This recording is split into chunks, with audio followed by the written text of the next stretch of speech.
Olá, leitores da Lendo Livros! Seguimos acompanhando Dante pelas regiões do além-túmulo. Neste momento avançamos pelo paraíso. A Divina Comédia de Dante Alighieri, Paraíso, canto 21. Então Dante e Beatriz sobem para o sétimo céu de Saturno, onde estão os espíritos contemplativos. Beatriz explica ao poeta por que não pode rir-lhe mais. A esta altura do paraíso, os sentidos humanos não são capazes de suportar certas manifestações de seus espíritos. Em seguida, Dante vê uma imensa escada dourada, cujo fim, apontado para o alto, o poeta não consegue enxergar. Inúmeras luzes voam em torno dos seus degraus, e uma delas, a de Pedro Damião, aproxima-se dele. O poeta hesita em falar-lhe, mas logo é liberado por Beatriz. Então, lhe pergunta por que ele aproximou-se e não outro espírito, e por que não se ouve mais a melodia do paraíso. Pedro, então, lhe responde que o canto cessou uma vez que Dante não suportaria ouvi-lo, e quanto à outra demanda, responde que nem ele pode compreendê-lo, dado que sua ação correspondeu a uma vontade divina acima do seu entendimento. Por fim, Pedro revela seu nome e condena os pastores, que não agem como verdadeiros cristãos, e depois de calar, um grito ensurdecedor soa no céu. Meus olhos e meu ânimo voltaram a se fixar no rosto de minha senhora, empenhados tão somente nisso. Ela não ria.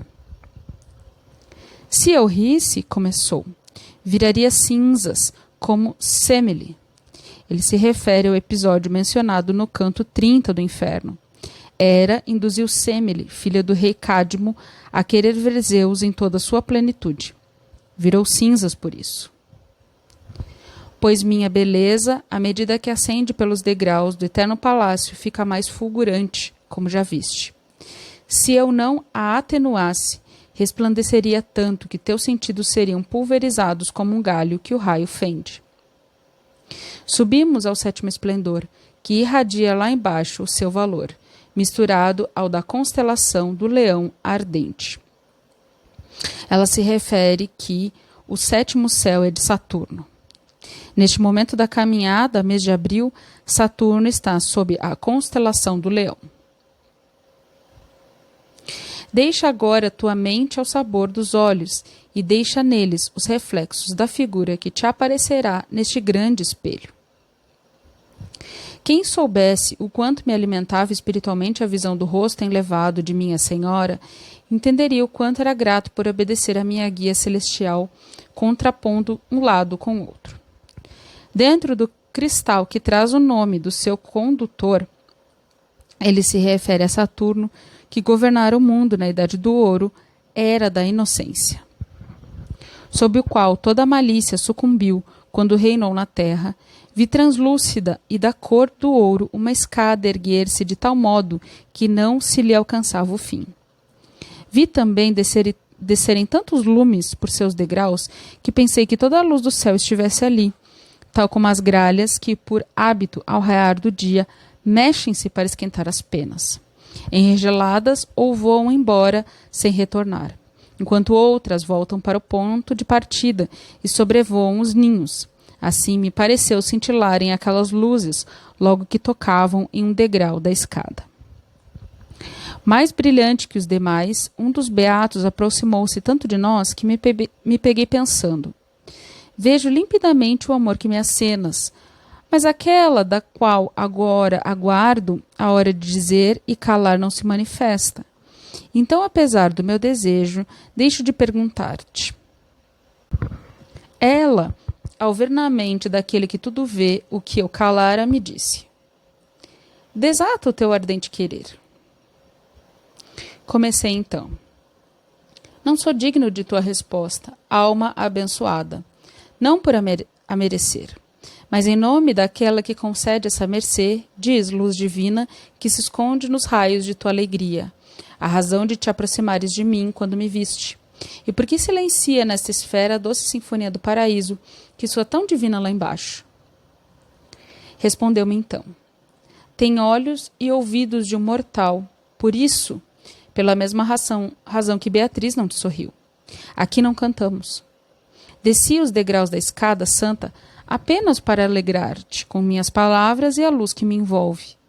Não foi por meu amor ser maior que fui mais rápida, porque há muito mais amor lá em cima, como este que brilha de mim para ti. Mas a suprema caridade, a qual todos servimos e que nos faz seguir aquele que o mundo governa, escolheu-me para falar-te, como bem percebes. Eu disse então: vejo bem, luz sagrada, como neste reino basta o puro amor para servir a providência.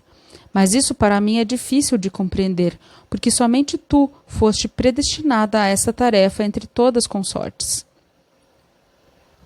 Nem bem terminei de emitir a última palavra, uma luz intensa pôs-se a girar rapidamente no centro dela, e logo respondeu-me com amor que lhe ia por dentro.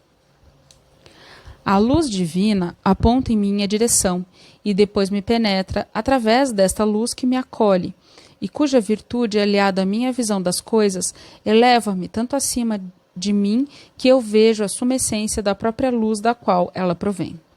Daí vem a alegria que me faz resplandecer, e a ela mais me pareço.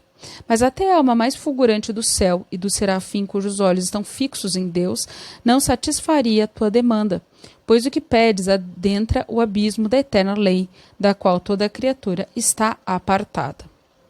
Quando retornares ao mundo lá embaixo, relata isso, para que os homens não ousem caminhar por trilhas onde não devem pôr os pés. A mente humana, aqui iluminada, na terra se esfuma.